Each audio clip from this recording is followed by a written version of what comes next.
নমস্কাৰ। ইন্দিৰা গান্ধী ৰাষ্ট্ৰীয় মুক্ত বিশ্ববিদ্যালয়ৰ পোনপটীয়া পাঠদান অনুষ্ঠানলৈ মই মৰমী গোস্বামীয়ে আপোনালোক সকলোকে উষ্ম আদৰণি জনালোঁ। মই BSOC 134 প্ৰগ্ৰেমৰ ইউনিট 2ৰ পাঠদান কৰিছিলোঁ। এই ইউনিটৰ শিৰোনামা আছিলে তত্ত্ব আৰু গৱেষণা। ইতিমধ্যে আমি এই ইউনিটটোক দুটা ভাগত ভাগ কৰিছোঁ বুলি মই আপোনালোকক অৱগত কৰিছিলোঁ। প্ৰথম পাঠটোত আমি এই ইউনিটৰ অন্তৰ্গত এই গোটটোৰ অন্তৰ্গত তত্ত্বৰ অৰ্থ, ধাৰণা, উপাদান বা তত্ত্বৰ লগত জড়িত বিভিন্ন ধাৰণাসমূহৰ পাৰ্থক্য সম্পৰ্কে আলোচনা কৰিছিলোঁ। আজি এই দ্বিতীয় পাঠত ইয়াৰ দ্বিতীয় অংশ অৰ্থাৎ গৱেষণাৰ বিষয়ে আলোচনা কৰিম। ইয়াত গৱেষণাৰ অৰ্থ, গৱেষণাৰ প্ৰকৃতি আৰু ইয়াৰ উদ্দেশ্য, গৱেষণাৰ পদ্ধতি, গৱেষণা আৰু তত্ত্বৰ মাজৰ সম্পৰ্ক, সমাজ বিজ্ঞানৰ তত্ত্বসমূহ আৰু অভিজ্ঞতা ভিত্তিক গৱেষণা আৰু সমাজ বিজ্ঞানৰ তত্ত্বসমূহৰ যোনটো সম্পৰ্ক সেই বিষয়ে আলোচনা কৰিম। এতিয়া প্ৰথমতে আমি আহোঁ যে আগৰ পাঠত আমি কৈছিলোঁ যে তত্ত্বই নতুন জ্ঞান সৃষ্টিত সহায় কৰে, যে তত্ত্বৰ ভিত্তিত বৈজ্ঞানিক ধাৰণা আৰু জ্ঞান গঠন কৰা হয়। তত্ত্বই হৈছে গৱেষণামূলক অধ্যয়নৰ প্ৰাৰম্ভিক উৎস আৰু ভিত্তি। এতিয়া আমি আহোঁ যে গৱেষণা কি? যে গৱেষণা হৈছে কোনো নিৰ্দিষ্ট বিষয়ৰ প্ৰাসংগিক তথ্যৰ ভিত্তিত বা বৈজ্ঞানিক আৰু পদ্ধতিগত যেতিয়া অনুসন্ধান কৰোঁ সেইটোৱে হৈছে গৱেষণা। যে কোনো সমস্যা, যেতিয়া আমি কোনো এটা সমস্যাৰ সন্মুখীন হওঁ, যেতিয়া তাক পদ্ধতিগত অৰ্থাৎ ছিষ্টেমেটিকেলি তাৰ সমাধানৰ সূত্ৰ এটা আমি বিচাৰি উলিয়াবলৈ বিচাৰোঁ, তেতিয়া যদি আমি বস্তুনিষ্ঠ বা বিজ্ঞানসন্মত পদ্ধতিৰে যেতিয়া আমি অনুসন্ধান চলাই ইয়াৰ এটা সমাধান বিচাৰি উলিয়াওঁ, তেতিয়া তাক আমি কি বুলি ক'ব পাৰোঁ? গৱেষণা বুলি ক'ব পাৰোঁ। আৰু সেই দিশৰ পৰা আমি গৱেষণাক এক আৱিষ্কাৰৰ যাত্ৰা হিচাপে আমি অভিহিত কৰিব পাৰোঁ। এই গৱেষণাই তত্ত্ব এটা শুদ্ধ নে ভুল এই প্ৰশ্নৰ উত্তৰ প্ৰদান কৰে। যে আমাৰ গৱেষণা কাৰ্যটো সদায় এটা তথ্যক কেন্দ্ৰ কৰি আৰম্ভ হয় আৰু গৱেষণাৰ অন্তত আমি এই সিদ্ধান্তত উপনীত হওঁ যে আমি গ্ৰহণ কৰা তত্ত্বটো শুদ্ধ নে ভুল। এতিয়া আমি যদি গৱেষণাৰ বিষয়ে আৰু অধিক বিশদভাৱে বা গৱেষণা প্ৰক্ৰিয়াটোৰ লগত আমি বিশদভাৱে পৰিচিত হ'বৰ হ'লে আমি গৱেষণাৰ যোনটো ইংৰাজী প্ৰতিশব্দ ৰিচাৰ্চ, সেই শব্দটোক যদি আমি বিশ্লেষণ কৰি চাওঁ, তেতিয়া এই গৱেষণা প্ৰক্ৰিয়াৰ বিষয়ে বা এই গৱেষণা প্ৰক্ৰিয়াৰ প্ৰকৃতি সম্পৰ্কে আমি এটা শুদ্ধ ধাৰণা লাভ কৰিব পাৰিম। এই ৰিচাৰ্চ শব্দটো যদি আমি চাওঁ, ইয়াত দুটা শব্দ জড়িত হৈ আছে। এটা হৈছে, প্ৰথমটো হৈছে ৰি আৰু দ্বিতীয়টো হৈছে চাৰ্চ। ইংৰাজী অৰ্থৰ ফালৰ পৰা যদি চাওঁ, ৰি শব্দৰ অৰ্থ হৈছে এগেইন এণ্ড এগেইন, অৰ্থাৎ অসমীয়াত হৈছে নতুনকৈ বা পুনৰ আমি যেতিয়া কিবা এটা কাম কৰোঁ সেইটোক আমি ৰি বুলি কওঁ।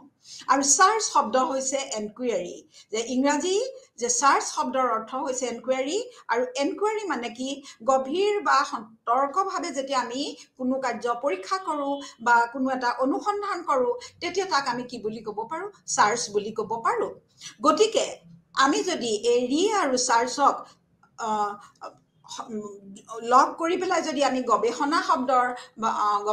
প্ৰতিশব্দ ৰিচাৰ্চক যদি আমি ব্যাখ্যা কৰোঁ, তেতিয়াহ'লে আমি ক'ব পাৰোঁ যে গৱেষণা হৈছে নতুনকৈ বা পুনৰ গভীৰ আৰু সতৰ্কভাৱে কোনো পৰিঘটনাৰ সম্পৰ্কে কৰা অনুসন্ধান বা পৰীক্ষা। গতিকে কোনো অধিক স্পষ্টভাৱে যদি আমি ক'বলৈ যাওঁ, তেতিয়াহ'লে কোনো জ্ঞানৰ ক্ষেত্ৰত তথ্য বা নীতি প্ৰতিষ্ঠা কৰিবলৈ যেতিয়া আমি সচেতনভাৱে, সতৰ্কভাৱে আৰু পদ্ধতিগতভাৱে পৰীক্ষা কৰি পুনৰভাৱে কৰা অধ্যয়ন আৰু অনুসন্ধানেই হৈছে গৱেষণা। অৰ্থাৎ আমাৰ সদায় গৱেষণাত আমাৰ পুনৰ বা নতুনকৈ বা পুনৰ অধ্যয়ন হ'ব লাগিব। এতিয়া আমি গৱেষণাৰ বিষয়ে যদি কওঁ তেতিয়াহ'লে আমি সংজ্ঞাৰ দিশৰ পৰা যদি ক'বলৈ যাওঁ আমি ক'ব পাৰিম যে গৱেষণা নতুন জ্ঞান আহৰণ কৰাৰ এক পদ্ধতিগত প্ৰচেষ্টা যে এইটো ৰেডমেন নামৰ ব্যক্তিয়ে গৱেষণাৰ এই সূত্ৰ অতি সূক্ষ্মভাৱে আগবঢ়াই পেলাই কৈছিলে যে গৱেষণা হৈছে নতুন জ্ঞান আহৰণৰ এক পদ্ধতিগত প্ৰচেষ্টা আৰু সেইদৰে আমি যদি আমি ডিক্সনেৰী মিনিংটো বিচাৰ কৰিবলৈ চাওঁ তেতিয়া আমি দেখিম যে এডভান্স লাৰ্নাৰ্ছ ডিক্সনেৰী অফ কাৰেণ্ট ইংৰাজীত গৱেষণাৰ অৰ্থ ব্যাখ্যা কৰি এইদৰে ব্যাখ্যা কৰা হৈছে যে জ্ঞানৰ যিকোনো শাখাত নতুন তথ্যৰ সন্ধানৰ জৰিয়তে কৰা এক সচেতন সতৰ্ক সুসংগঠিত অনুসন্ধানৰ প্ৰক্ৰিয়াই হৈছে গৱেষণা যে গৱেষণাত কোনো প্ৰশ্নৰ উত্তৰ আৰু কোনো সমস্যাৰ সমাধানৰ বাবে যে গৱেষণা আমি কিয় কৰোঁ আমাৰ সেই প্ৰশ্নৰ যদি আমাৰ মনলৈ উত্তৰ আহে যে এই গৱেষণা প্ৰক্ৰিয়াৰ দ্বাৰা আমি কোনো নজনা প্ৰশ্নৰ উত্তৰ আমি বিচাৰিব পাৰোঁ বা কোনো সমস্যাৰ আমি সন্মুখীন হোৱা কোনো সমস্যাৰ সমাধানৰ বাবে আমি পদ্ধতিগতভাৱে সংগঠিতভাৱে আৰু প্ৰদৰ্শনযোগ্য যোনটো অবজাৰ্ভেবল তথ্যৰ ভিত্তিত আমি যোনবিলাক মানে বাস্তৱ ভিত্তিক অভিজ্ঞতা ভিত্তিক প্ৰদৰ্শনযোগ্য তথ্যৰ ভিত্তিত যেতিয়া আমি আমাৰ অনুসন্ধান কাৰ্য পৰিচালিত কৰোঁ তেতিয়া আমি তাক কি বুলি ক'ব পাৰোঁ এক গৱেষণা বুলি আমি ক'ব পাৰোঁ অৰ্থাৎ গৱেষণা হৈছে স্বাভাৱিক গৱেষণা হৈছে স্বাভাৱিক পৰিঘটনাবিলাকৰ মাজৰ সম্পৰ্কৰ অনুমান ভিত্তিক ধাৰণামূলক সিদ্ধান্তৰ যে আমি এটা অনুমান ভিত্তিক এটা সিদ্ধান্ত এটা লৈ পদ্ধতিগত নিয়ন্ত্ৰিত অভিজ্ঞতা ভিত্তিক আৰু সূক্ষ্ম বিশ্লেষণৰে যিটো আমি অনুসন্ধান প্ৰক্ৰিয়া চলাওঁ সেইটোকে আমি কি বুলি ক'ব পাৰোঁ যে গৱেষণা বুলি ক'ব পাৰোঁ এতিয়া আমি আহোঁ যে এই গৱেষণাৰ যেতিয়া আমি ধাৰণা ব্যাখ্যা কৰিছোঁ এই গৱেষণা প্ৰক্ৰিয়াৰ লগত নিৰ্ধাৰিত কিছুমান প্ৰক্ৰিয়া বা ইয়াৰ কিছুমান দিশ জড়িত হৈ থাকে আৰু এই দিশবিলাকৰ ওপৰত ভিত্তি কৰিয়ে আমি গৱেষণা প্ৰক্ৰিয়াৰ প্ৰকৃতি ব্যাখ্যা কৰিব পাৰোঁ প্ৰথম হৈছে যে গৱেষণা হৈছে এক পদ্ধতিগত এক ব্যৱস্থা যে আমি গৱেষণা পদ্ধতিগত চিষ্টেমেটিকেলি আমি অধ্যয়ন বিভিন্ন ধৰণে কৰিব পাৰোঁ কিন্তু যেতিয়া আমি গৱেষণা যেতিয়া কৰিবলৈ যাম গৱেষণা হ'ব লাগিব পদ্ধতিগত অৰ্থাৎ চিষ্টেমেটিক দ্বিতীয়তে হৈছে গৱেষণা সদায় বিজ্ঞান ভিত্তিক যে বিজ্ঞান ভিত্তিকতা গৱেষণাৰ এটা দ্বিতীয় বৈশিষ্ট্য আৰু আমাৰ যে এটা বৈজ্ঞানিক প্ৰক্ৰিয়াবিলাক নিৰ্ধাৰিত প্ৰক্ৰিয়াৰে পৰিচালিত হয় যে আমাৰ জ্ঞানৰ কিছুমান উৎস আছে যিবিলাক আমাৰ বিজ্ঞান ভিত্তিক নহয় আমি কিছুমান কথা সত্য বুলি যে সত্যৰ অনুসন্ধান হিচাপে গৱেষণা প্ৰক্ৰিয়াৰ সদায় ভিত্তিটো হৈছে বৈজ্ঞানিক অৰ্থাৎ আমি কিছুমান কথা আমি এনেকৈ শিকোঁ যে আমি কোনোবাই ক'লে কাৰণে কোনোবাই অভিজ্ঞ ব্যক্তিয়ে কোৱাৰ কাৰণে আমি কিছুমান কথা সত্য বুলি ধৰি লওঁ কিছুমান কথা আমি সত্য বুলি ধৰি লওঁ আমাৰ নিজৰ অভিজ্ঞতাৰ ভিত্তিত আৰু কিছুমান আমি যুক্তিৰ ভিত্তিত আমি কিছুমান কথা সত্য বুলি ধৰি লওঁ কিন্তু গৱেষণালব্ধ যোনবিলাক তথ্য সেই তথ্যবিলাক সদায় তথ্যৰ মূল বৈশিষ্ট্যই হৈছে কি যে ইয়াৰ বিজ্ঞান ভিত্তিকতা অৰ্থাৎ বৈজ্ঞানিক পদ্ধতিৰে আমি এই অনুসন্ধান কাৰ্য পৰিচালিত কৰিব লাগিব তৃতীয়তে হৈছে গৱেষণাৰ তৃতীয় বৈশিষ্ট্য হৈছে বস্তুনিষ্ঠতা যে এইটো অবজেক্টিভিটি যে ইয়াত আমাৰ ব্যক্তিগত যে এইটো সদায় বাস্তৱ অভিজ্ঞতা ভিত্তিক হয় যে ইয়াত আমাৰ অনুমানৰ কোনো ঠাই নাই বা আমাৰ যোনটো আমাৰ ব্যক্তিগত চিন্তা বা আমাৰ ব্যক্তিগত অভিমতে গৱেষণাক প্ৰভাৱিত নকৰে ই হৈছে বস্তুনিষ্ঠ অৰ্থাৎ বাস্তৱ ভিত্তিকতা আছে চতুৰ্থতে নিৰ্দিষ্টতা ইয়াত ডেফিনিটনেছ আছে যে ইয়াত সম্ভাৱনাৰ কথা কোৱা নহয় গৱেষণাত কোনো সম্ভাৱনাৰ কথা কোৱা নহয় ইয়াত সদায় এটা নিৰ্দিষ্টতাৰ এটাৰ দিশ গৱেষণাৰ লগত সদায় জড়িত হৈ থাকে তাৰপিছতে আহিলে তাৰ পিছৰ বৈশিষ্ট্যটো হৈছে পৰীক্ষাযোগ্যতা যে আমি সেইটো কি কৰিব পাৰোঁ যে পৰীক্ষাযোগ্যতা আমি তাক পুনৰ পৰীক্ষা যে আমি শব্দৰ ব্যাখ্যা কৰোঁতে কৈছিলোঁ যে পুনৰ পৰীক্ষা কৰিব পাৰি যে পৰীক্ষা যোগ্যতা আমাৰ যদি বৈজ্ঞানিক কিবা সিদ্ধান্তৰ ওপৰত আমাৰ কিবা এটা সন্দেহ হয় তেতিয়া আমি সেইটো আকৌ পুনৰ পৰীক্ষা কৰি আমি সেই সম্পৰ্কে নিশ্চিতি লাভ কৰিব পাৰোঁ যেতিয়া বিভিন্ন বিজ্ঞানৰ বিভিন্ন সিদ্ধান্তবিলাক আছে সেইবিলাকৰ সম্পৰ্কত যদি আমি কিবা আমাৰ মনত সন্দেহ হয় আমি নিশ্চিতভাৱে আমি তাক পুনৰ পৰীক্ষা কৰি চাব পাৰোঁ তাৰ পিছত আহিলে যে তাৰ পিছৰ বৈশিষ্ট্য হৈছে গৱেষণা প্ৰক্ৰিয়াৰ সেইটো হৈছে সাধাৰণীকৃত যোনটো জেনেৰেলাইজেশ্যন যে আমি আজি এটা বিশেষ পৰিস্থিতিত যোনটো পৰিঘটনা সংঘটিত হৈছে সেইটোৰ পৰ্যবেক্ষণ কৰি আমি কোনো সিদ্ধান্ত গ্ৰহণ নকৰোঁ এইটো হৈছে যে বিভিন্ন ঘটনাৰ পৰিপ্ৰেক্ষিতত লোৱা এটা সাধাৰণীকৃত সিদ্ধান্ত যে গৱেষণাৰ যোগেদি আমি সদায় এটা সাধাৰণীকৃত সিদ্ধান্ত আমি গ্ৰহণ কৰোঁ আৰু তাৰ পিছত আহিলে আন এটা বৈশিষ্ট্য হৈছে প্ৰেডিক্টিভিটি যে ভৱিষ্যৎবাণীৰ যোগ্যতা আছে যে আমি গৱেষণাৰ যোগেদি আমি যিবিলাক সিদ্ধান্ত আমি গ্ৰহণ কৰোঁ তাৰ ওপৰত ভিত্তি কৰি আমি কি কৰিব পাৰোঁ ভৱিষ্যতৰ সম্পৰ্কে আমি প্ৰিডিকশ্যন কৰিব পাৰোঁ ভৱিষ্যৎবাণী কৰিব পাৰোঁ যে এইটো ঘটনা যদি এইটোৰ হ'লে এইটোৰ কজ এণ্ড এফেক্ট এইটো যদি এটা কাৰ্যকাৰণৰ সম্পৰ্ক যদি আমি নিৰ্ধাৰণ কৰিছোঁ যে কোনোবা তাক এইটো হ'লে তাৰ ফল কি হ'ব বা ফলশ্ৰুতি কি হ'ব সেই সম্পৰ্কে আমি ভৱিষ্যৎবাণী কৰিব পাৰোঁ আৰু এটা কথা ঠিক আমি যদিও কৈছোঁ পৰীক্ষা যোগ্যতা আছে নিৰ্দিষ্টতা আছে এইবিলাক থাকিলেও আৰু এটা কথা যে যদিও বিজ্ঞানৰ যোগেদি আমি নিশ্চিত তথ্য তাৰ এটা নিৰ্দিষ্টতা থাকে তাৰ বিপৰীত ক্ৰমে কিন্তু ইয়াৰ সিদ্ধান্তসমূহ সদায় পৰিৱৰ্তনযোগ্য অৰ্থাৎ পৰিৱৰ্তনযোগ্যতাও হৈছে গৱেষণাৰ এটা প্ৰধান বৈশিষ্ট্য অৰ্থাৎ এটা আজি যোনটো আমি সঁচা বুলি গ্ৰহণ কৰিছোঁ কালিলৈ সেইটো সঁচা নহ'বও পাৰে সেই দিশৰ পৰাই গৱেষণাৰ আন এটা বৈশিষ্ট্য হৈছে গতিশীলতা যে ডাইনামিক ইয়াৰ সিদ্ধান্তসমূহ সদায় কি হ'ব ডাইনামিক হয় এতিয়া এইখিনিৰে আমি হোৱাট ইজ ৰিচাৰ্চ অৰ্থাৎ গৱেষণা কি আৰু গৱেষণা প্ৰক্ৰিয়াৰ যোনটো প্ৰকৃতি এই প্ৰকৃতিসমূহৰ বিষয়ে আমি জানিব পাৰিলোঁ আৰু ইয়াৰ ভিত্তিতে আমি গৱেষণা সম্পৰ্কত আমি এটা সুস্থ ধাৰণা লাভ কৰিব পাৰিছোঁ বুলি ভাবিছোঁ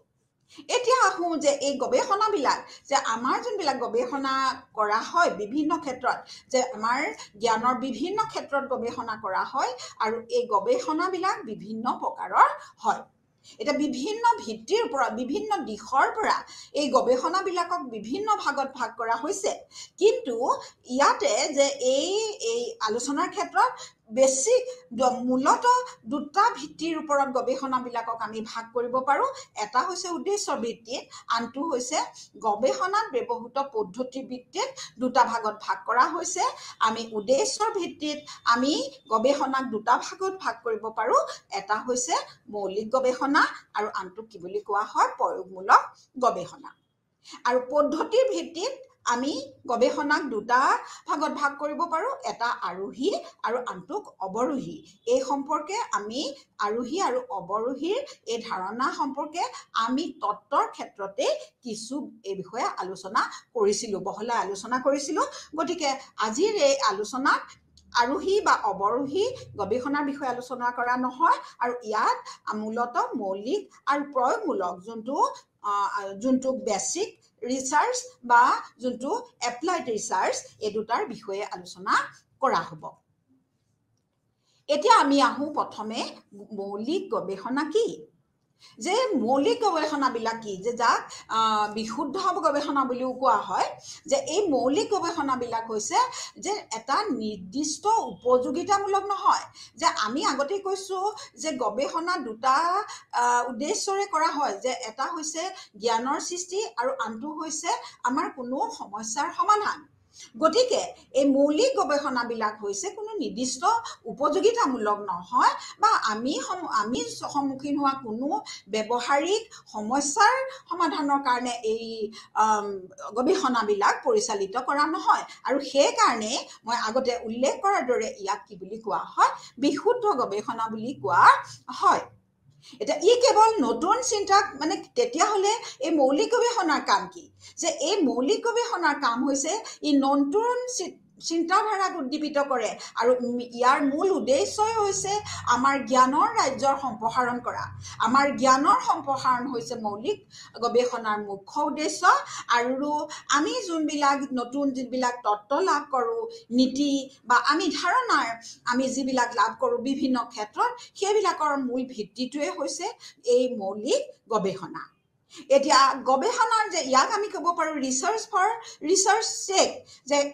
গৱেষণাৰ স্বাৰ্থত কৰা গৱেষণা বুলি ক'ব পাৰোঁ মৌলিক স্বাৰ্থত আৰু সেইকাৰণে ইয়াৰ কোনো প্ৰত্যক্ষ ব্যৱহাৰিক মূল্য যে ইয়াৰ পৰা আমাৰ কি লাভালাভ হ'ল বুলি ক'লে আমি প্ৰত্যক্ষভাৱে ক'ব নোৱাৰোঁ অৰ্থাৎ ইয়াত কোনো প্ৰত্যক্ষ ব্যৱহাৰিক মূল্য নাই আৰু কিন্তু এটা কথা এইখিনিতে উল্লেখ কৰিব লাগিব যদিও ইয়াৰ আমি তাৎক্ষণিকভাৱে তাৰ কোনো প্ৰত্যক্ষ ব্যৱহাৰিক মূল্য নাই কিন্তু দীৰ্ঘকালীনভাৱে এই মৌলিক গৱেষণাবিলাকে প্ৰয়োগমূলক যোনবিলাক গৱেষণা সেই প্ৰয়োগমূলক গৱেষণাৰ একোটা ভিত্তি তৈয়াৰ কৰে এতিয়া সামাজিক যদি এই মৌলিক গৱেষণাৰ কথা যদি আমি সমাজ বিজ্ঞানৰ বা আমি সমাজতত্ত্বৰ পৰিপ্ৰেক্ষিতত আমি যদি বিচাৰ কৰোঁ তেতিয়া আমি ক'ব পাৰোঁ যে কেনেধৰণৰ যে আজি সমাজত সংঘটিত হোৱা বিভিন্ন পৰিঘটনাবিলাক কিয় হৈছে সমাজখন কেনেকৈ সৃষ্টি হৈছে সমাজখননো কেনেকৈ সৃষ্টি হয় সমাজখন কেনেকৈ নিয়ন্ত্ৰিত হয় বা আমাৰ সমাজৰ যোনটো আমাৰ পাৰস্পৰিক সম্পৰ্ক যোনটো সামাজিক সম্পৰ্ক ছ'চিয়েল ৰিলেশ্যন সেইবিলাকৰ মাজত এটা নিৰ্দিষ্ট তাৰমানে আমি কি দেখোঁ সামঞ্জস্য দেখোঁ সেই সামঞ্জস্যবিলাকনো কিয় প্ৰত্যক্ষ কৰা হয় ইত্যাদিৰ যোনবিলাক সন্ধান বা কেনেকৈ সেই কিয় সামঞ্জস্যপূৰ্ণ আচৰণবিলাক সংঘটিত হয় এই বিষয়বিলাকত আমি যদি গৱেষণা কৰিব লগা হয় বা আমি যিবিলাক গৱেষণা কৰা হৈছে সেইবিলাক হৈছে মৌলিক গৱেষণাৰ অন্তৰ্ভুক্ত এতিয়া আমি যাওঁ ইয়াৰ বিপৰীত যোনটো প্ৰয়োগমূলক গৱেষণা বা ব্যৱহাৰিক গৱেষণা বুলি আমি ক'ব পাৰোঁ আৰু এই নামটোৰ পৰাই আমি ক'ব পাৰোঁ যে প্ৰয়োগমূলক গৱেষণাৰ এই নামৰ পৰাই আমি কওঁ যে প্ৰয়োগমূলক গৱেষণা সদায় সমস্যা অভিমুখী ইয়াৰ গৱেষণা কোনো নিৰ্দিষ্ট ব্যৱহাৰিক প্ৰশ্ন বা কোনো ব্যৱহাৰিক বাস্তৱ সমস্যাৰ সমাধান কৰিবৰ কাৰণে আমি ব্যৱহাৰ কৰোঁ যে আমি আমাৰ বিজ্ঞানত বিভিন্ন বস্তুৰ আৱিষ্কাৰৰ ক্ষেত্ৰত যোনবিলাক জড়িত হৈ আছে বা বাস্তৱ জীৱনৰ যোনবিলাক সমস্যা আমি সন্মুখীন হ'লোঁ সেইবিলাক সমাধানৰ কাৰণে যিবিলাক আমাৰ গৱেষণা কৰা হৈছে এতিয়া ক'ভিড পিৰিয়ডত আমাৰ যোনবিলাক এতিয়া বিভিন্ন তাৰ প্ৰতিকাৰক মানে ঔষধ আৱিষ্কাৰৰ কাৰণে যিবিলাক গৱেষণা কৰা হৈছে বিভিন্ন দেশত সেইবিলাকক আমি প্ৰয়োগমূলক গৱেষণা বুলি ক'ব পাৰোঁ অৰ্থাৎ কোনো আমি প্ৰত্যক্ষ কৰা কোনোবা এটা বাস্তৱ সমস্যাৰ সমাধান কৰিবৰ কাৰণে আমি প্ৰয়োগমূলক গৱেষণা সম্পাদন কৰিব লগা হয় আৰু ইয়াতে আমি কিহৰ ওপৰত যে ইয়াত আমি সদায় কি কৰোঁ যে তাৎক্ষণিক সমস্যা যে সমস্যাৰ তাৎক্ষণিক সমাধানৰ ওপৰত আমি ইয়াত গুৰুত্ব আৰোপ কৰোঁ আৰু ইয়াতে কি কৰা হৈছে ইয়াত মৌলিক গৱেষণা বা প্ৰতিষ্ঠিত তত্ত্ব জ্ঞান আৰু পদ্ধতি আমি আগতেই কৈছোঁ যে মৌলিক গৱেষণাৰ দ্বাৰা যেতিয়া আমি প্ৰয়োগমূলক যেতিয়া আমি এপ্লাইড ৰিচাৰ্চ কৰিবলৈ যাওঁ সেই এপ্লাইড ৰিচাৰ্চত প্ৰয়োগমূলক গৱেষণাত আমি মৌলিক গৱেষণালব্ধ বিভিন্ন সিদ্ধান্ত বা প্ৰতিষ্ঠিত তত্ত্ব জ্ঞান বা পদ্ধতিবিলাক আমি ইয়াত ব্যৱহাৰ কৰোঁ আৰু ই সদায় অন্বেষণমূলক হয় কিন্তু সদায়তো এক্সপ্ল'ৰেশ্যন থাকিবই গৱেষণাৰ ক্ষেত্ৰত কিন্তু অন্বেষণমূলক হ'ব পাৰে কিন্তু সাধাৰণতে প্ৰয়োগমূলক গৱেষণাবিলাক বৰ্ণনাত্মক হয় আৰু সাধাৰণতে মৌলিক গৱেষণাৰ প্ৰয়োগমূলক গৱেষণা ভিত্তিতে মানে মৌলিক গৱেষণাৰ প্ৰাপ্ত জ্ঞানৰ ভিত্তিতে সাধাৰণতে প্ৰয়োগমূলক গৱেষণা কৰা হয় এতিয়া আমি আহিছোঁ যে প্ৰয়োগমূলক গৱেষণাৰ কেইটামান প্ৰকাৰ আছে সাধাৰণতে আমি যেতিয়া প্ৰয়োগমূলক গৱেষণা কৰোঁ তেতিয়া আমি দেখোঁ কিছুমান আমি তাৰ বিভিন্ন প্ৰকাৰৰ দেখোঁ কিছুমান মূল্যায়নমূলক গৱেষণাৰ যোনবিলাক সেইবিলাক গৱেষণাই কাৰ্যসূচী যোনবিলাক যে আমাৰ কিছুমান প্ৰগ্ৰেম বা কিছুমান ছাৰ্ভিচৰ মূল্যায়ন কৰিবৰ কাৰণে নিৰীক্ষণ কৰিবৰ কাৰণে যে তাৰ সফলতা বিফলতা বিচাৰ কৰিবলৈ যাওঁতে আমি এনেধৰণৰ আমি যোনবিলাক ইভালুৱেটিভ হয় কিছুমান অৰ্থাৎ মূল্যায়নমূলক গৱেষণা আমাৰ কৰিব লগা হয় যিটো প্ৰয়োগমূলক গৱেষণাৰ অন্তৰ্ভুক্ত তেনেকৈ ক্ৰিয়াত্মক গৱেষণা এইটো এটা বহুল এটা প্ৰচলিত এক গৱেষণাৰ প্ৰয়োগমূলক গৱেষণাৰ ক্ষেত্ৰ ইয়াত ক্ৰিয়াত্মক যোনটো একশ্যন ৰিচাৰ্চ বুলি কোৱা হয় এই গৱেষণাই যে সমস্যাৰ যে কোনোবা এটা বিষয়ত থকা আমি সন্মুখীন হোৱা সমস্যাৰ দুৰ্বলতা নিৰ্ণয় কৰিবৰ কাৰণে আমি এটা তাৎক্ষণিকভাৱে প্ৰয়োগ কৰা বিভিন্ন ধৰণৰ মূল্যায়নমূলক আৰু অনুসন্ধানমূলক বিশ্লেষণাত্মক গৱেষণা পদ্ধতিক বুজায় ই সাধাৰণতে যেতিয়া এটা সমস্যাৰ দ্ৰুত আৰু দক্ষতাৰে আমি সমাধান কৰি ব্যৱহাৰিক সমাধান কৰিবলৈ বিচাৰোঁ তেতিয়া আমি এই ক্ৰিয়াত্মক গৱেষণা আমি ব্যৱহাৰ কৰিব পাৰোঁ আৰু এইটো সাধাৰণতে আমাৰ শিক্ষাৰ ক্ষেত্ৰত বিশেষভাৱে ইয়াক ব্যৱহাৰ কৰা হয় যে বিদ্যালয় পৰিৱেশত শিক্ষকসকলে বিভিন্ন ধৰণৰ সমস্যাৰ সন্মুখীন হয় তেওঁলোকে এই ক্ষেত্ৰত তেওঁলোকে বিশেষ গৱেষণাৰ কাৰণে গৱেষণাকাৰী সহায় নলয় তেওঁলোকে দ্ৰুতভাৱে এইবিলাক সম্পাদন কৰি এই গৱেষণা সম্পাদন কৰি ইয়াৰ ব্যৱহাৰিক সমাধান লাভ কৰিব পাৰে তেনেধৰণে আৰু এটা প্ৰকাৰৰ কথা আপোনালোকৰ পাঠত উল্লেখ কৰিছে সেইটো হৈছে সামাজিক প্ৰভাৱ মূল্যায়ন SIA হৈছে যোনটো ছ'চিয়েল ইনফ্লুৱেঞ্চ ইভালুৱেটিভ ৰিচাৰ্চ বুলি কোৱা হয় এইটো হৈছে সামাজিক প্ৰভাৱ মূল্যায়নৰ হৈছে পৰিকল্পনা নীতি বা প্ৰকল্প বা অন্যান্য উন্নয়নৰ সৈতে জড়িত যোনবিলাক সামাজিক প্ৰভাৱবিলাক বিশ্লেষণ কৰাৰ বাবে এই সামাজিক প্ৰভাৱ মূল্যায়ন গৱেষণা কৰা হয় যে এই কৌশলটো পৰিকল্পিত উন্নয়নৰ বা সামাজিক প্ৰভাৱৰ অধ্যয়ন কৰিবলৈ যে উন্নয়নমূলক আমি বিভিন্ন ধৰণৰ পৰিকল্পনা গ্ৰহণ কৰা হয় সমাজত বা এখন দেশত গ্ৰহণ কৰা হয় সেইবিলাকৰ যে কি লাভালাভ হৈছে সেইটো জানিব বা সেই পৰিকল্পিত উন্নয়নৰ বিভিন্ন কাৰ্যসূচীবিলাকক মূল্যায়নৰ কাৰণে এই গৱেষণা কৰা হয় কিন্তু ইয়াত যিকোনো অপ্ৰত্যাশিত প্ৰভাৱ যেনে জনগাঁথনিৰ তাৰতম্য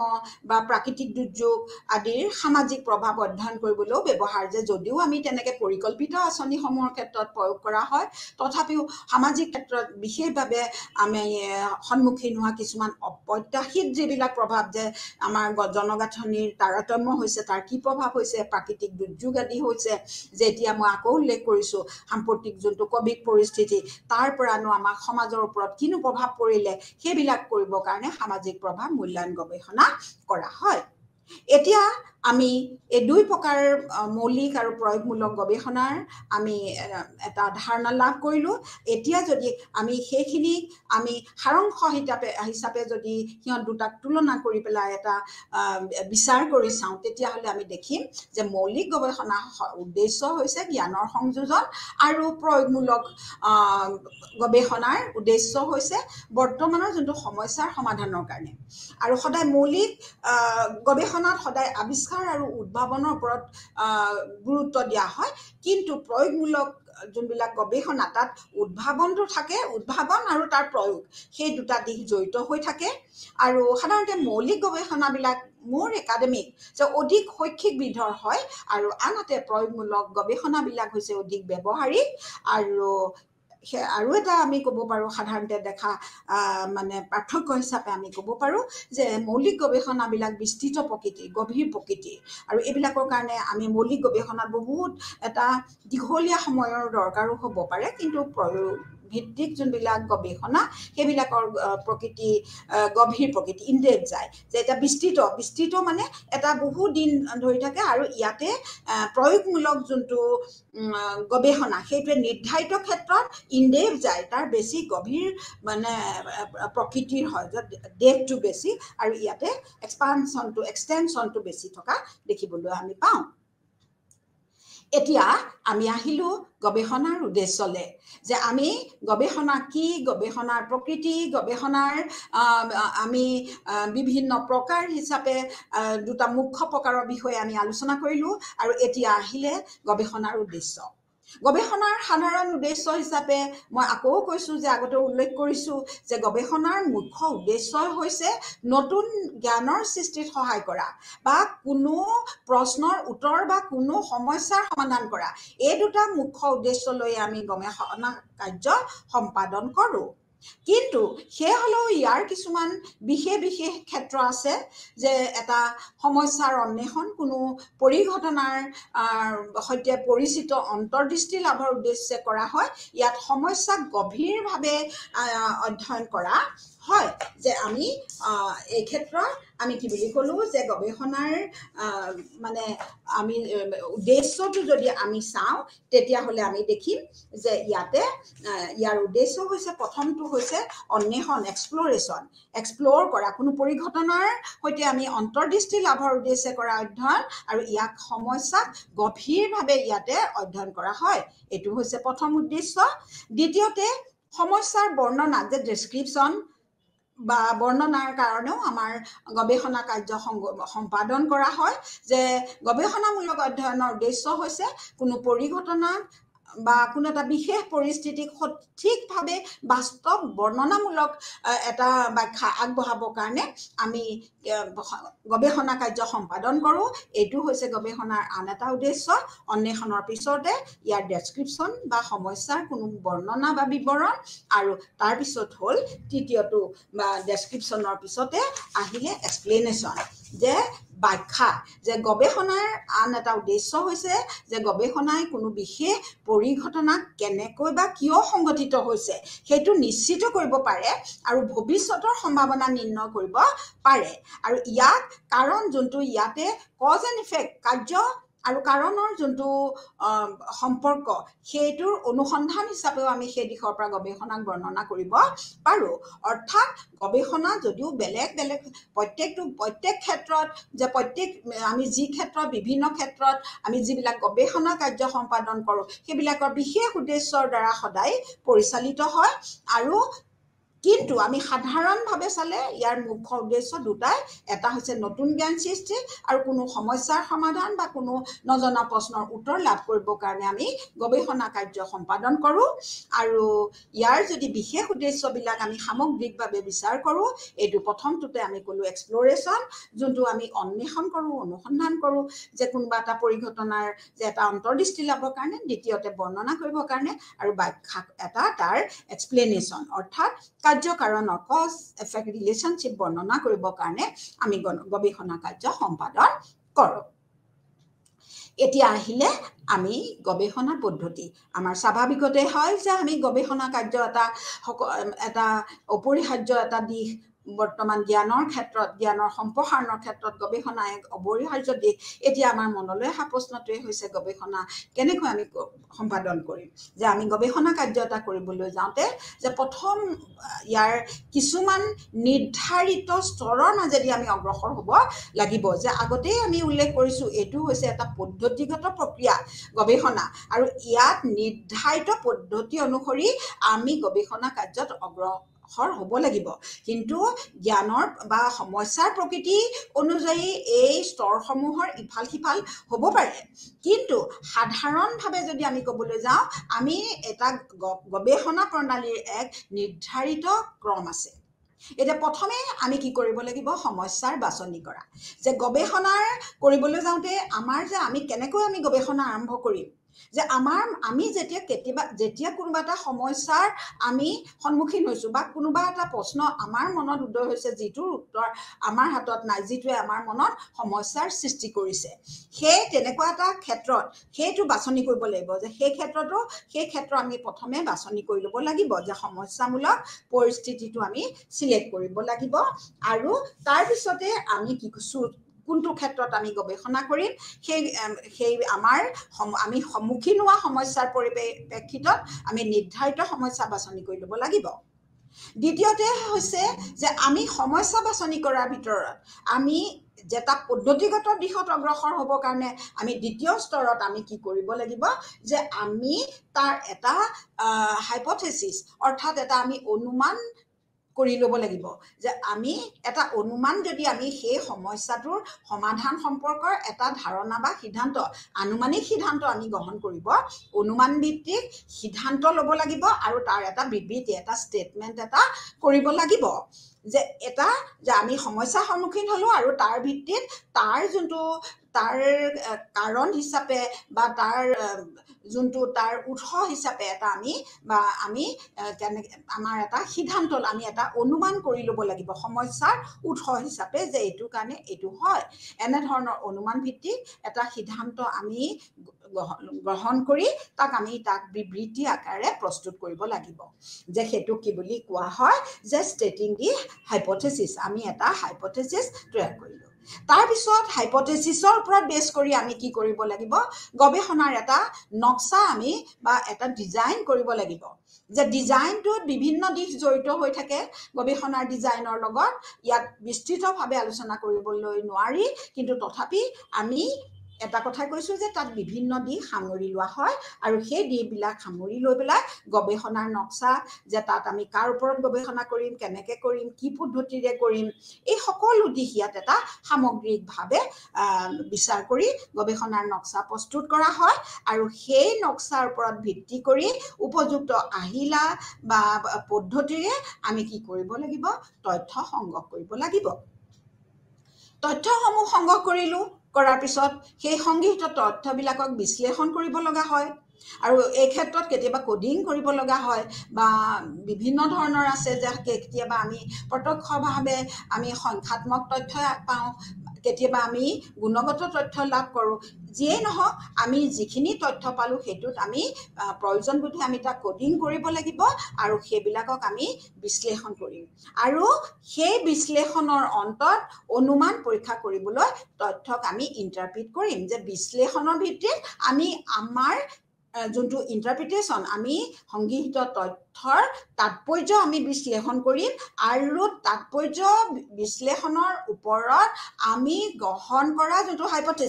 হাইপথেচিছটো শুদ্ধ নে অশুদ্ধ সেই সম্পৰ্কে আমি সিদ্ধান্ত গ্ৰহণ কৰিম এইখিনি হৈছে এটা সাধাৰণ সংগঠন গৱেষণা প্ৰক্ৰিয়াৰ এটা সাধাৰণ সংগঠন এই ধৰণে আমি গৱেষণা প্ৰক্ৰিয়াত অগ্ৰসৰ হ'ব লাগিব এতিয়া আমি আহোঁ যে আমাৰ মূল বিষয়টোৱে হৈছে তত্ত্ব আৰু গৱেষণাৰ পাৰ্থক্য এতিয়া আমি ইতিমধ্যে থুলমূলভাৱে হ'লেও গৱেষণাৰ বিষয়ে জানিলোঁ আৰু তত্ত্বৰ বিষয়ে জানিলোঁ এতিয়া আমি এই দুটা দিশৰ আমি যদি পাৰ্থক্যবিলাক আমি নাজানো তেতিয়াহ'লে সিহঁতৰ সম্পৰ্কক আমি উপলব্ধি কৰিব নোৱাৰোঁ এতিয়া আমি জানিলোঁ যে তত্ত্ব কি তত্ত্ব এটা পৰিঘটনাক ব্যাখ্যা কৰাৰ উদ্দেশ্যৰে আমি কোনোবা এটা উদ্দেশ্যৰে এক ধাৰণাগত কাঠামো তথ্য হৈছে সদায় এটা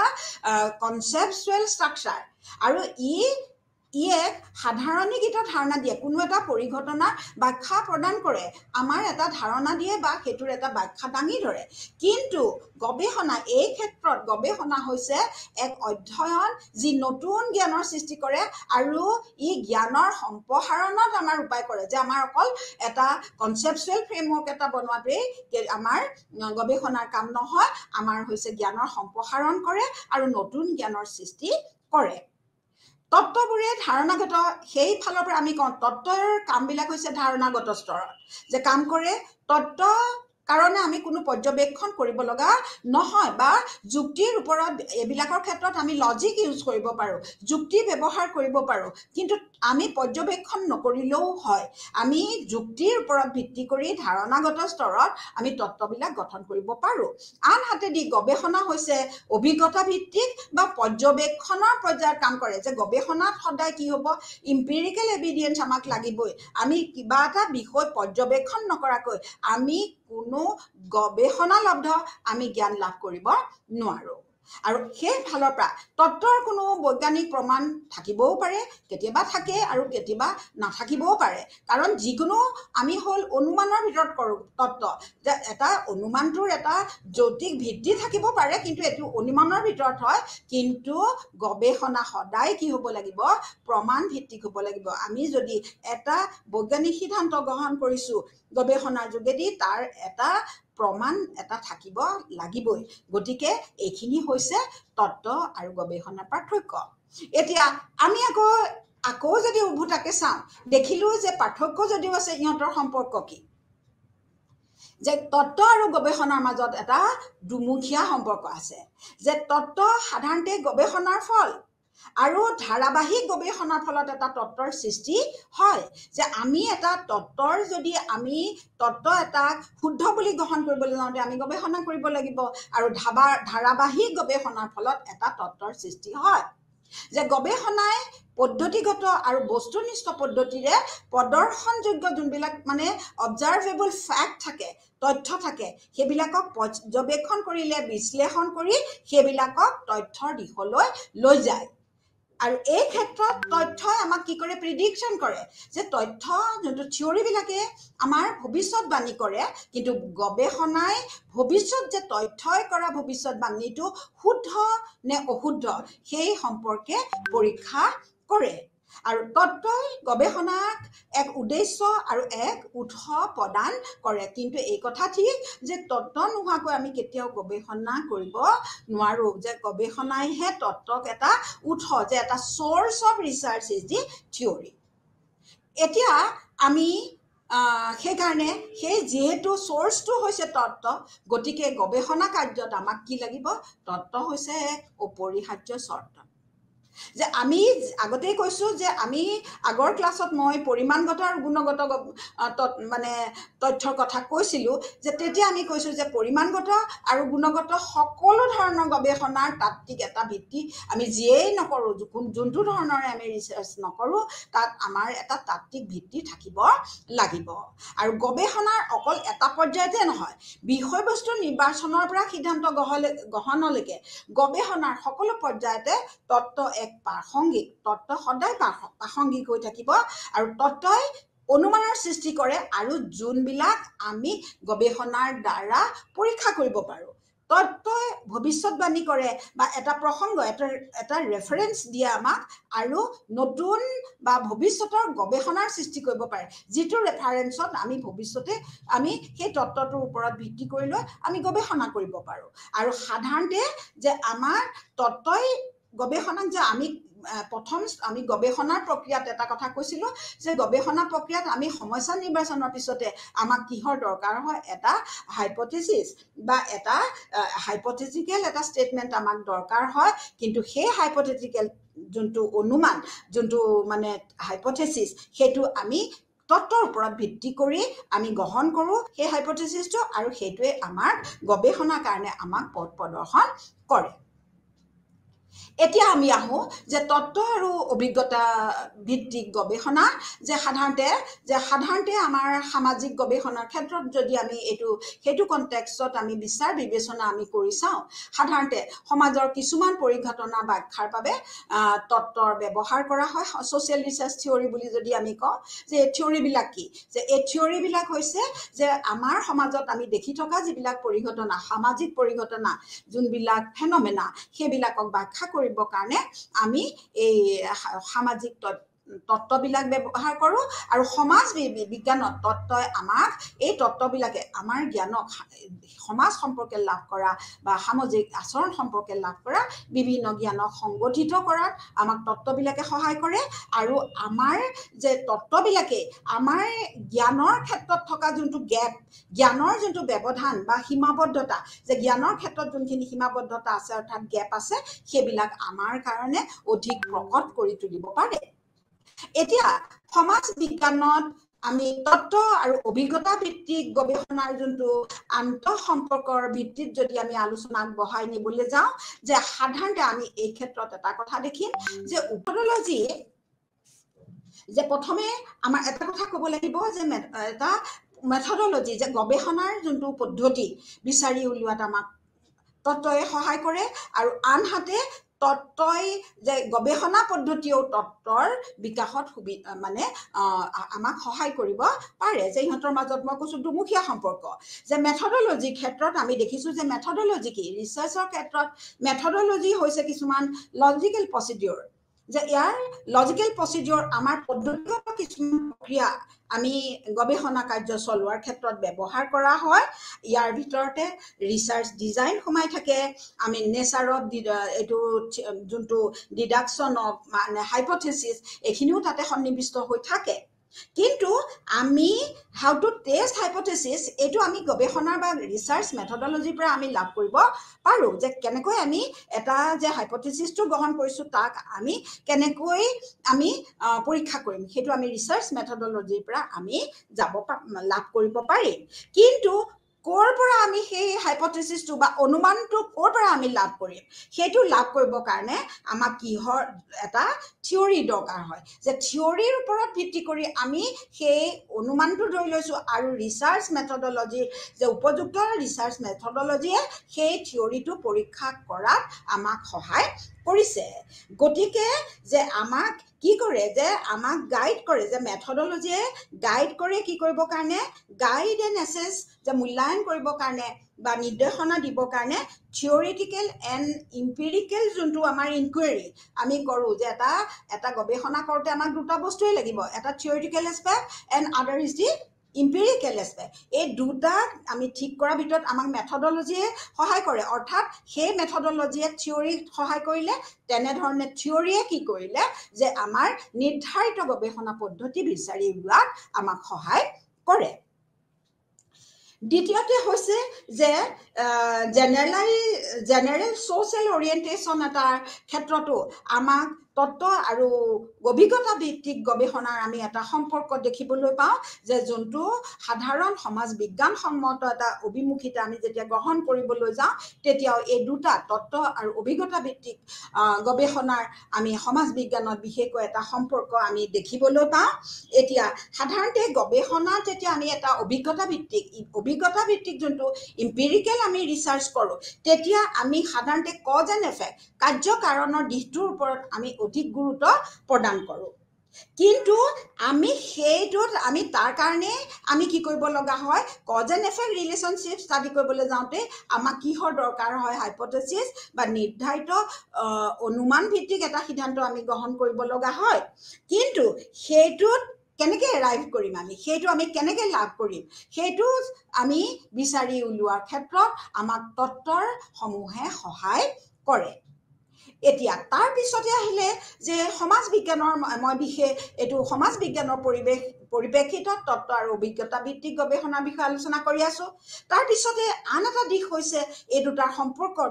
ক্ষেত্ৰত যে সমাজ বিজ্ঞানৰ যে ধাৰণা যিবিলাক আমি ধাৰণা ব্যৱহাৰ কৰোঁ সেইবিলাকৰ যে এইটো এনালাইচিছ অফ ছ'চিয়েল কনচেপ্টৰ ক্ষেত্ৰতো আমাক কিহৰ এই দুটাৰ এটা তত্ত্ব আৰু অভিজ্ঞতা ভিত্তিক গৱেষণাৰ এটা এৰাব নোৱাৰা আমি সম্পৰ্ক দেখিবলৈ আমি পাওঁ যে সাধাৰণতে আমি গৱেষণা কৰিবলৈ যাওঁতে আমাক সদায় এটা কথা আমাৰ নিশ্চিত যে আমাৰ এটা ধাৰণাগত স্পষ্টতা আমাৰ থাকিব লাগিব যে তাত যোনবিলাক আমি গৱেষণাত ব্যৱহাৰ কৰা ধাৰণাবিলাকৰ স্পষ্টতা থাকিব লাগিব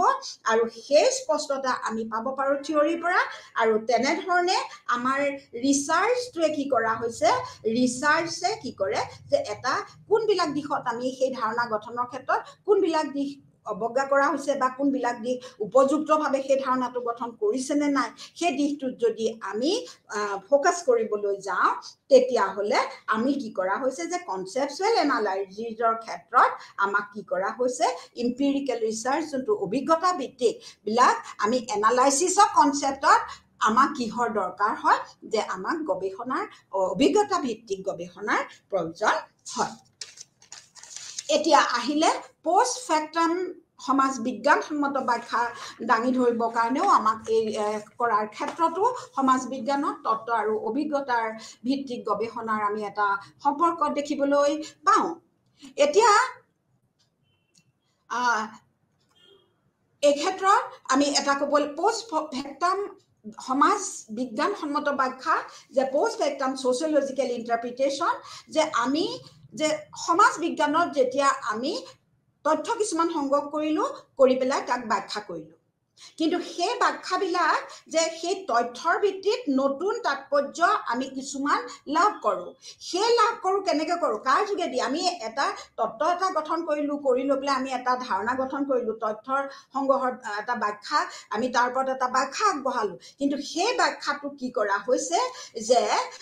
what ever the observation new interpretation is always found to be fact আমি সেইবিলাক ফেক্ট কৰিবৰ কাৰণে আমি তাক নতুন যে আগতে যোনটো আমি ধৰি লৈছিলোঁ আগতে যোনটো আমি ব্যাখ্যা আগবঢ়াইছিলোঁ সেইবিলাকক ৰিচাৰ্চৰ দ্বাৰা আমি গৱেষণাৰ দ্বাৰা নিশ্চিত কৰি পেলাই আমি সেইবিলাক ফেক্টলৈ তথ্যলৈ আমি পৰিণত কৰিব পাৰোঁ এইটো এটা কাম যে এই ক্ষেত্ৰত আমি তত্ত্ব আৰু অভিজ্ঞতা ভিত্তিক গৱেষণাৰ সম্পৰ্ক দেখিলোঁ আৰু তাৰ পিছত আহিলে যে সমাজ বিজ্ঞানত যোনটো অভিজ্ঞতা ভিত্তিক যোনটো আমি এটা সদায় যোনবিলাক থিয়ৰিবিলাক থাকে যে ইম্পিৰিকেল জেনেৰেলাইজেশ্যন যেতিয়া আমি কৰিবলৈ যাওঁ আমি সমাজ বিজ্ঞানত তেতিয়াও আমি কি কৰিব লগা হয় তত্ত্ব আৰু অভিজ্ঞতা ভিত্তিক গৱেষণাৰ এটা সম্পৰ্ক এটা স্থাপনত আমি গুৰুত্ব প্ৰদান কৰোঁ এতিয়া সাধাৰণতে কি কৰা হৈছে যে সামাজিক তত্ত্ববিলাকৰ কাম কি যে আমি সামাজিক তত্ত্ববিলাকৰ কাম হৈছে সামাজিক পৰিঘটনাবিলাকৰ মাজত যি আমি সামঞ্জস্য দেখোঁ যে সেইবিলাকৰ ভিত্তিত আমি সেইবিলাকক বিচাৰ কৰে যে সামাজিক তত্ত্ববিলাকে সেইটোৱে যে এটা তত্ত্ব ছ'চিয়েল থিয়ৰিটো কি যে থিয়ৰিটোৱে কি কৰে যে এটা ছ'চিয়েল ইউনিফৰ্মিটি যোনটো দেখিবলৈ পায় বিভিন্ন পৰিঘটনা যে সামাজিক পৰিঘটনাবিলাক যোনবিলাক আছে সেইবিলাকৰ মাজত যোনটো সামঞ্জস্য সেই সামঞ্জস্যবিলাক বিচাৰ কৰি চোৱাটোৱে হৈছে ছ'চিয়েল থিয়ৰিৰ মূল কাম আৰু এই বিচাৰ কাৰ্য দুটা প্ৰকাৰে হয় এটা হৈছে যে দুটা ধৰক চলক ৰাশি আছে দুটা ভেৰিয়েবলছ আছে সিহঁতৰ মাজত আমি আমি সিহঁতৰ মাজত সঘনেই যেতিয়া সিহঁতৰ মাজত কিছুমান প্ৰত্যক্ষ সম্পৰ্ক আমি সদায় দেখি আছোঁ সেই দেখি থকা যে বিক্ষিপ্ত কিছুমান ঘটনাৰ মাজত আমি কিছুমান সামঞ্জস্য দেখিছোঁ লৈ পেলাই আমি সিদ্ধান্ত গ্ৰহণ কৰিছোঁ কৰি পেলাই আমি থিয়ৰাইজ কৰিছোঁ আৰু আনহাতে আমি কেতিয়াবা কি কৰোঁ এটা চাইণ্টিফিক ল বা বৈজ্ঞানিক নীতিৰ ভিত্তিত আমি কিছুমান তত্ত্ব তৈয়াৰ কৰি লওঁ এতিয়া আমি সাধাৰণতে যে তত্ত্বৰ অভিজ্ঞতা ভিত্তিক যে যোনবিলাক হৈছে যে অভিজ্ঞতা ভিত্তিক সাধাৰণীকৰণ আৰু মানে সাধাৰণীকৰণবিলাক হৈছে যে তত্ত্বৰ কাম সেইবিলাক কাৰ কাম যে আমি বিভিন্ন পৰিঘটনা আমি প্ৰত্যক্ষ কৰিছোঁ তাৰ মাজত এটা সাধাৰণ বৈশিষ্ট্য বা সামঞ্জস্য দেখিছোঁ দেখি লৈ পেলাই সেই অভিজ্ঞতা ভিত্তিক যোনটো সাধাৰণীকৰণ যে ইম্পিৰিকেল যোনবিলাক এটা তথ্য আমি লাভ কৰিলোঁ কৰি লৈ পেলাই আমি কিছুমান তাৰ ওপৰত ভিত্তি কৰি আমি তত্ত্ব গঠন কৰিলোঁ কিন্তু আমি দ্বিতীয়টো হৈছে বিজ্ঞান ভিত্তিকটো কি হৈছে যে ইম্পিৰিকেল ইনফৰমেশ্যনছ আমি তাৰ পৰা লাভ কৰিব লাগিব আৰু সেই ইম্পিৰিকেল এভিডেন্সৰ ভিত্তিত আমি যেতিয়া এটা সিদ্ধান্ত গ্ৰহণ কৰোঁ তেতিয়াই সেইবিলাক একোটা ছ'চিয়েল থিয়ৰিলৈ পৰিৱৰ্তন হয় যে সদায় তেতিয়াহ'লে আমি যোনটো দুটা প্ৰক্ৰিয়াৰে হয় বুলি কৈছিলোঁ এটা হৈছে যে তত্ত্বৰ পৰা আমি যোনবিলাক আমি ক'ৰ পৰা পাওঁ চাইণ্টিফিক লৰ ভিত্তিক যে চাইণ্টিফিক লবিলাক হৈছে তত্ত্বৰ আমাৰ যে আমি ছ'চিয়লজিকেল জেনেৰেলাইজেশ্যন যেতিয়া আমি পাওঁ সেইবিলাকৰ পৰা আমি এটা চাইণ্টিফিক ল আমি উলিয়ালোঁ আমি সেইবিলাক জেনেৰেলাইজ কৰিলোঁ যে ছ'চিয়েল জেনেৰেলাইজেশ্যন তাৰ পৰা আমি কি গঠন কৰিলোঁ যে কিছুমান তত্ত্ব গঠন কৰিছোঁ যে তত্ত্বৰ ওপৰত ভিত্তি কৰি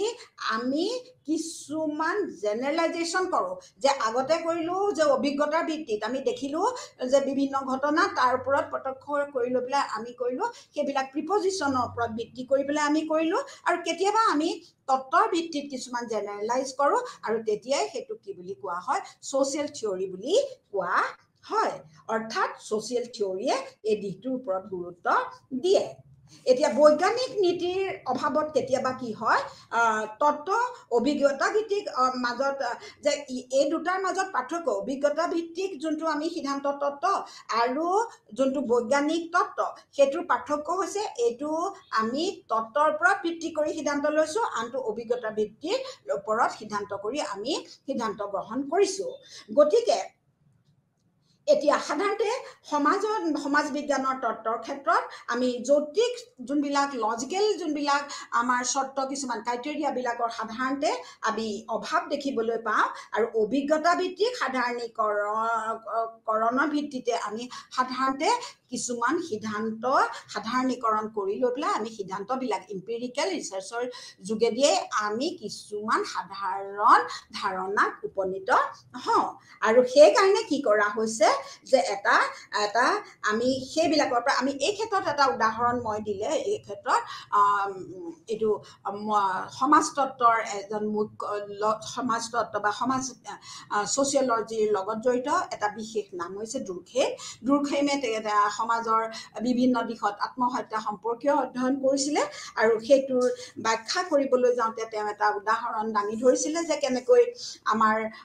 এটা তত্ত্ব কেনেকৈ গঠন হয় এতিয়া তেখেতে এটা কথা অবজাৰ্ভ কৰিছিলে যে তেখেতে অবজাৰ্ভ কৰা দিশটো আছিলে যে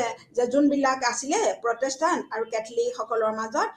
আত্মহত্যাৰ যোনটো প্ৰৱণতা তাৰ মাজত যথেষ্ট পাৰ্থক্য দেখিবলৈ পাইছিলে আৰু এটা তেওঁলোকে কি কৰিছিলে যে আমাৰ লোৱাৰ ৰেট আছিলে অফ চুইচাইড আছিলে যে প্ৰটেষ্টাণ্টসকলৰ মাজত কেথলিকসকলতকৈ যে lower rate of suicide than the Protestant কেথলিকসকলৰ মাজত আত্মহত্যাৰ প্ৰৱণতাটো সাধাৰণতে কম আছিলে এতিয়া এইটোত যে এই সিদ্ধান্ত অভিজ্ঞতা ভিত্তিত কৰিছিলে অভিজ্ঞতা ভিত্তিত কৰিলে কেনেকৈ যে বিভিন্ন ক্ষেত্ৰত যে এই প্ৰৱণতাটো যেতিয়া অধ্যয়ন কৰিছে দেখিছে সেইবিলাক ব্যক্তিবিলাক আত্মহত্যা কৰা লোকসকলৰ যোনবিলাক তথ্য সংগ্ৰহ কৰিছিলে দেখিলে যে এইবিলাকৰ অধিকাংশই হৈছে প্ৰটেষ্টাণ্ট আৰু কেথলিকসকলৰ ক্ষেত্ৰত ইয়াৰ ৰেটটো কম আছিলে তেতিয়া তেওঁ কি কৰিলে যে এইটো এটা কেনেকৈ গ্ৰহণ কৰিলে যে অভিজ্ঞতা ভিত্তিক সামঞ্জস্য যে সেইখিনি এটা সামঞ্জস্য অভিজ্ঞতাৰ যে এই ব্যক্তিবিলাকৰ ভিতৰত অভিজ্ঞতা ভিত্তিক সামঞ্জস্যৰ ভিতৰত এটা সিদ্ধান্ত গ্ৰহণ কৰিলে যে প্ৰটেষ্টাণ্ট যে কেথলিকসকলৰ মাজত আমাৰ আত্মহত্যাৰ প্ৰৱণতা কম আৰু এইবিলাকৰ ক্ষেত্ৰত বেছি কিন্তু এইটো ধাৰণা কৰাৰ পিছত এইটো এটা বৈজ্ঞানিক এটা ললে পৰিৱৰ্তন কৰিবৰ কাৰণে যে ইয়াত কিছুমান আন প্ৰিপজিশ্যনৰ দৰকাৰ হয় যে এইটো আমি এটা সিদ্ধান্ত বৈজ্ঞানিক সিদ্ধান্ত হিচাপে এটা বৈজ্ঞানিক নীতি হিচাপে গ্ৰহণ কৰিবৰ ক্ষেত্ৰত কিছুমান সমস্যা আছে যেনেকৈ তাৰপিছত কিছুমান তেখেতে উদাহৰণ দাঙি ধৰিছিলে যে প্ৰথমে ধৰা হ'ল যে যোনটো সামাজিক কহেশ্যন যোনটো সামাজিক যোনটো বান্ধোন যেতিয়া সেইটোৱে মানুহৰ মানসিক যোনবিলাক মানে এটা সাহায্য প্ৰদান কৰে যে এটা ডিষ্ট্ৰেছ যোনবিলাক মানে মানসিক মানে সংঘাতৰ সন্মুখীন হোৱা বা উদ্বিগ্নতাৰ সন্মুখীন হোৱা ব্যক্তিসকলক যদি তাৰমানে কি কৰা হয় সাইকিক ছাপোৰ্ট দিয়া হয় যে এটা সামাজিক বান্ধোনে এটা মানসিক সাহায্য এটা তেওঁলোকক এটা কি কৰে যে এটা ছাপোৰ্ট এটা প্ৰদান কৰে যে তেওঁলোকক এতিয়া সেইটোৰ ওপৰত ভিত্তি কৰি পেলাই ছেকেণ্ড প্ৰিপজিশ্যন ল'লে যে সাধাৰণতে যে যোনবিলাক আমাৰ উদ্বিগ্নতা থাকে বা মানসিক সংঘাত থাকে বা বুজা থাকে সেইবিলাক কি কৰা হৈছে যে সেইবিলাক কিহৰ কাৰণে হয় যে সেইবিলাকৰ ফলতে এজন ব্যক্তিয়ে আত্মহত্যা কৰে প্ৰথম কথা হ'ল যে এটা প্ৰিপজিশ্যন লোৱা হ'ল যে মানসিক যোনটো সামাজিক যোনটো আমাৰ কহেশ্যন যোনটো সামাজিক বান্ধোন যেতিয়া খুব ভাল হ'ব সামাজিক মানুহবিলাকৰ মাজত এটা অধিক সম্পৰ্ক ঘনিষ্ঠতা যেতিয়া বেছি হয় তেতিয়া সেইটোৱে কি কৰে তেওঁলোকৰ যোনবিলাক উদ্বিগ্নতা কমাই বুলি ধৰিলে আৰু তাৰপিছতে ক'লে যে যেতিয়া উদ্বিগ্নতা বেছি হয় বেছিকৈ ছুইচাইড কৰে আৰু তাৰপিছতে এটা সিদ্ধান্ত ল'লে কেথলিকসকলৰ মাজত কি কৰা হৈছে প্ৰটেষ্টাণ্টসকলতকৈ বেছি সামাজিক ঘনিষ্ঠতা বেছি গতিকে তাৰ ওপৰত ভিত্তি কৰি ক'ব পৰা যায় যে লোৱাৰ ছুইচাইড ৰেটটো যে কম যে কেথলিকসকলৰ মাজত সেইকাৰণে আত্মহত্যাৰ প্ৰৱণতা কম অৰ্থাৎ এইটো যে এটা অভিজ্ঞতা ভিত্তিক নহয় তাৰ ওপৰত গৈ পেলাই এটা বিজ্ঞান ভিত্তিক বা এটা নীতিলে পৰিণত কৰিলে এনেধৰণে দুই ধৰণে সামাজিক আমাৰ তত্ত্ববিলাক গঠন কৰা হয় গতিকে যে অভিজ্ঞতা ভিত্তিক সাধাৰণীকৰণ থকা বা নথকাটো গুৰুত্বপূৰ্ণ নহয় যেতিয়া অতি মানে এটা সাধাৰণীকৃত আমি বক্তব্য কৰিবলৈ যাওঁ এইটোৰ ভিতৰত অভিজ্ঞতা ভিত্তিক নহ'লেও আমি এটা কি কৰিব পাৰোঁ এটা আমি সাধাৰণীকৃত বক্তব্য আমি কৰিব পাৰোঁ আৰু সাধাৰণতে অভিজ্ঞতা আত্মহত্যাৰ যোনটো হাৰৰ যোনটো সাধাৰণীকৰণ অন্য সিদ্ধান্তৰ দ্বাৰা সমৰ্থিত হৈছে বাকীবিলাক যে ষ্টেটছ আৰু বা ছাপোৰ্ট ছ'চিয়েল ছাপোৰ্ট এইবিলাকৰ দ্বাৰা সেইটো সমৰ্থিত হৈছে এনেদৰে গৈ আমি এটা সিদ্ধান্তত আহিলোঁ যে লৈ পেলাই এটা বিজ্ঞানসন্মত সিদ্ধান্ত আমি গ্ৰহণ কৰিলোঁ এটা চাইণ্টিফিক ল গঠন কৰা হ'ল গতিকে এনেধৰণে আমি অগ্ৰসৰ হ'ব লাগিব এতিয়া যে এতিয়া আমি আহিলোঁ তত্ত্বত অভিজ্ঞতা ভিত্তিক গৱেষণা যে গৱেষণাৰ অভিজ্ঞতা আৰু ইয়াৰ তথ্যই তত্ত্বৰ ওপৰতো প্ৰভাৱ পেলায় একে সময়তে গৱেষণা অবিহনে তত্ত্ব সদায় অহাৰ এটা কল্পনা এইটো এটা অলিক কল্পনা যে গৱেষণাত যদি তত্ত্ব নথকা গৱেষণা কৰিলে তাৰ পৰা একো লাভ নাই আৰু সাধাৰণতে যে এটা পদ্ধতিগত অনুসন্ধান কৰে তত্ত্ববিলাকক যে আমি যে গৱেষণা কৰোঁ গৱেষণা কি গৱেষণা মানে এইটো একমাত্ৰ তাৰ উদ্দেশ্যই হৈছে তত্ত্বক পদ্ধতিগতভাৱে অনুসন্ধান কৰি প্ৰতিষ্ঠা কৰা আৰু গৱেষণাৰ যোনটো অভিজ্ঞতা ভিত্তিক ফলাফলে তত্ত্বক সাধাৰণতে সম্প্ৰসাৰণ কৰিব পাৰে তাৰ পৰিৱৰ্তন কৰিব পাৰে বা তাৰ আকৌ নতুনকৈ গঢ় দিয়াটো আমাক সহায় কৰিব পাৰে আৰু সাধাৰণতে কি কৰা হৈছে যে গৱেষকসকলে কোনো তত্ত্বৰ যেতিয়া এটা পৰীক্ষা কৰিবলৈ যায় তেতিয়া অভিজ্ঞতা ভিত্তিক গৱেষণা অব্যাহত ৰখাৰ লগে লগে সত্য বুলি নিশ্চিত কৰাত সহায় কৰে যে তেওঁলোকে যিবিলাক কাম কৰিলে তাৰ দ্বাৰা সত্য বুলি প্ৰমাণ কৰিলে আৰু গৱেষকসকলে কোনো তত্ত্বৰ কিছুমান ধাৰণা পৰিৱৰ্তন কৰিব পাৰে আৰু সেইবিলাক কেতিয়াবা এই তত্ত্বটো মিছা বুলি নাকচ কৰি দিব পাৰে বা আৰু সাধাৰণতে যে কেইবাটাও ধৰি যে এটা তথ্য সত্য বুলি প্ৰমাণিত হ'ল কিন্তু পিছৰ পৰৱৰ্তী গৱেষণাবিলাকত যদি সেইটো সম্পৰ্কে এটা আমি নেতিবাচক আমি সিদ্ধান্ত লাভ কৰোঁ তেতিয়াহ'লে আমি সেই সিদ্ধান্তটো বা সেই তত্ত্বটোক আমি বাতিল কৰিব পাৰোঁ এতিয়া সাধাৰণতে কি কৰা হৈছে যে গৱেষণাই তত্ত্বসমূহক কেতিয়াবা সমৰ্থন কৰে কেতিয়াবা প্ৰমাণিত কৰে আৰু কেতিয়াবা ইয়াক পৰিশোধনো কৰিব পাৰে যে এইবিলাক হৈছে যে মুঠতে যে আমি এটা কথা ক'ব লাগিব যে গৱেষণাই তত্ত্বসমূহ কেতিয়াবা নতুন তত্ত্বৰ সৃষ্টি কৰিব পাৰিব বা নতুন গৱেষণাই তত্ত্বক পুনৰ প্ৰণয়ন কৰিব পাৰে যে এটা নতুন কৰিলে বা এটা প্ৰতিষ্ঠিত তত্ত্বক আকৌ পুনৰ বেলেগ এটা দিশত পৰিচালিত কৰিব পাৰে পৰিৱৰ্তন কৰিব পাৰে আৰু যদি তত্ত্বৰ ক্ষেত্ৰত কিবা অস্পষ্টতা পৰিলক্ষিত হয় তেতিয়াহ'লে তাক স্পষ্ট কৰি তোলাৰ ক্ষেত্ৰতো গৱেষণাই সহায় কৰিব পাৰে এতিয়া আমি এই গোটেই আলোচনাখিনি আমি কৰি লোৱাৰ পিছত আমি এটা সিদ্ধান্তলৈ আহোঁ যে তত্ত্ব আৰু গৱেষণাৰ সম্পৰ্ক কি এই সম্পৰ্কত আমি এতিয়া এটা পালোঁ যে দুটাৰ প্ৰয়োজন আছে দুটাৰ সম্পৰ্ক আছে ইহঁতৰ মাজত পাৰ্থক্যও আছে আৰু এতিয়া যে আমাৰ মনত প্ৰশ্ন হয় যে কোনটো গুৰুত্বপূৰ্ণ যে আমি যেতিয়া গৱেষণা কৰিবলৈ যাম তেতিয়া আমাৰ কাৰণে গৱেষণা গুৰুত্ব নে আমাৰ কাৰণে তত্ত্ব গুৰুত্বপূৰ্ণ এতিয়া সাধাৰণতে ইয়াৰ ক্ষেত্ৰত যদি আমি সিদ্ধান্ত দিব লগা হয় তেতিয়া আমি এটা কথাই ক'ব লাগিব তত্ত্বটোৱে গৱেষণাৰ ভিত্তি হিচাপে কাম কৰিব আৰু এতিয়া সিদ্ধান্ত হিচাপে আমি সামৰণি মাৰি এইটো কওঁ যে ই গৱেষণাটো কেৱল এটা সংগঠনৰ বাহিৰেও এটা ঘৰৰ মানে এটা আমি কিছুমান এটা গৱেষণা কৰি যিবিলাক আমি অভিজ্ঞতা ভিত্তিক তথ্য আমি লাভ কৰিলোঁ সেইবিলাক একগোট কৰি লৈ পেলাই তত্ত্বই কি কৰিব এটা তাক পূৰ্ণাংগ ৰূপ দিয়ে অৰ্থাৎ ইটা বালি গোটাই লৈ পেলাই আমি থলে এটা ঘৰ নহয় সেইবিলাকক যোনটো এটা সুসংগঠিত কৰি এটা অট্টালিকাৰ ৰূপ দিবৰ কাৰণে আমাক কি লগা হয় তত্ত্বৰ দৰকাৰ হয়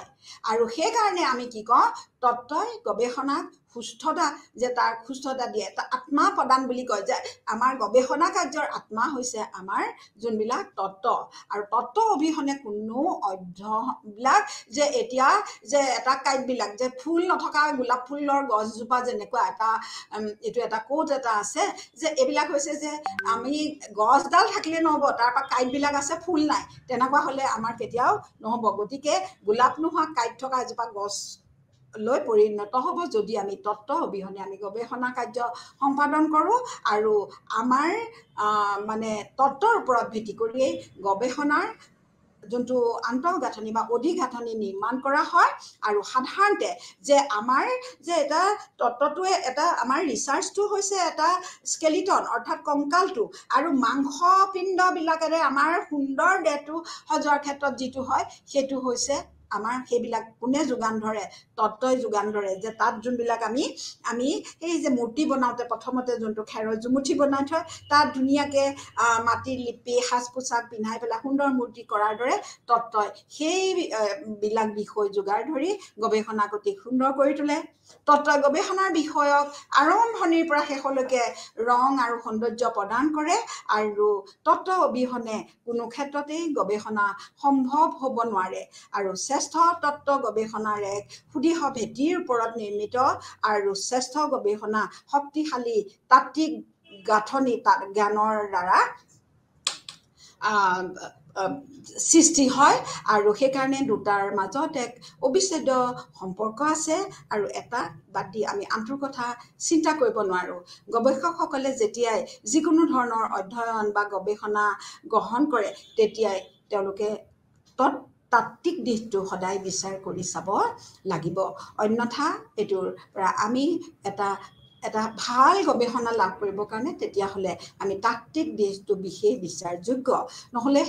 মই আগতে উল্লেখ কৰাৰ দৰেই ই কি হৈ থাকিব যে আমাৰ সেই এটা হাৰ চাল নোহোৱা অকল কংকালটো যোনটো স্কেলিটনটো পাম আমি তাৰ বাকী সৌন্দৰ্য আমি তাৰ পৰা লাভ কৰিব নোৱাৰোঁ। গতিকে শিক্ষাৰ্থীসকল, মই ভাবিছোঁ আজিৰ এই সীমিত আলোচনাৰ যোগেদি আপোনালোকে গৱেষণা আৰু তত্ত্বৰ সম্পৰ্ক বুজিলে বা এই ক্ষেত্ৰত যে অপৰিহাৰ্যতা কি সম্পৰ্ক, যে কেনেদৰে আমি তাত্ত্বিক দিশৰ ওপৰত ভিত্তি কৰি কেনেদৰে আমি গৱেষণা কাৰ্যক পৰিচালিত কৰিব লাগিব সেই বিষয়ে নিশ্চয় আপোনালোকে এটা শুদ্ধ ধাৰণা লাভ কৰিব পাৰিলে। আৰু সদায় সেইকাৰণে এটাই কথা, আপোনালোকৰ গৱেষণা কাৰ্য পৰিচালনাৰ ক্ষেত্ৰত তাত্ত্বিক দিশটো গুৰুত্ব প্ৰদান কৰিব। ধন্যবাদ।